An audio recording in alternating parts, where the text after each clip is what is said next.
Yeah, Adam Crafton says that's 5 of 12 teams originally signed up to the Super League. Barcelona, Juve, Atletico, United, Arsenal, not in the Champions League knockout rounds. AC Milan and Tottenham also in the balance going into the final round.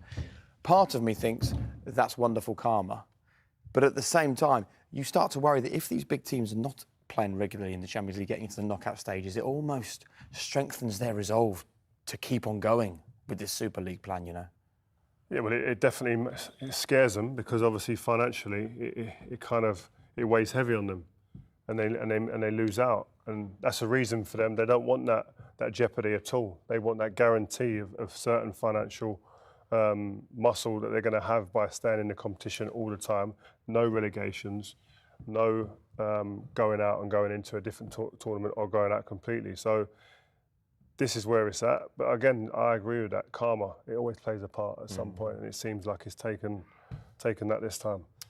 And a huge problem for Barcelona, I think. You know, obviously they've leveraged money against the TV rights or to buy big players this year, and they wouldn't have expected to go out of the Champions League before the knockout stages. So it could be a huge blow for them financially. Yeah, I mean, Colin says Barca going out of the Champions League is a potentially catastrophic financial blow.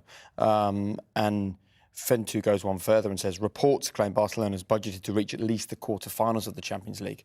It would be a financial disaster if they fail to make it out of the group stages and could affect how much they're able to spend. Sounds like a lead situation, doesn't it? When you gamble on qualifying for the Champions League, they gamble on getting to a certain stage in the Champions League, and the house comes crumbling down. And you think Barcelona, wow, like from the heights that they've been at, to having to come to something like that would be crazy. It was amazing how they managed to do the transfers they did, really. Like, we couldn't understand with the situation we were told was so perilous, and all of a sudden you think they're signing Lewandowski, you know, top players, and you think for big money. You wonder how it's happened, and then obviously going out of the Champions League is going to be a huge blow to that. It's like almost like the rules have been bent a little bit to allow them to, one, get the players in, but then to leverage certain aspects of the business going forward. It's not uncommon, crazy. You know.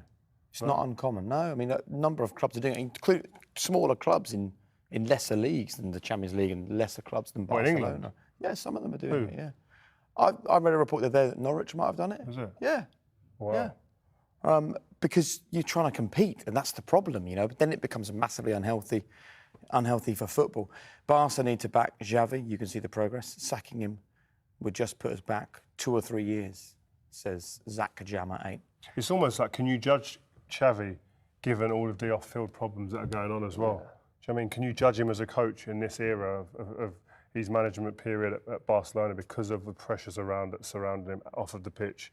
It's crazy because obviously we've got midfielders in our country, Steven Gerrard and Frank Lampard, who one's out of a job now, the other's still at Everton. This guy Xavi's now under pressure as well. It's crazy. Great midfielders of the generation who you expect to be great managers going through tough times.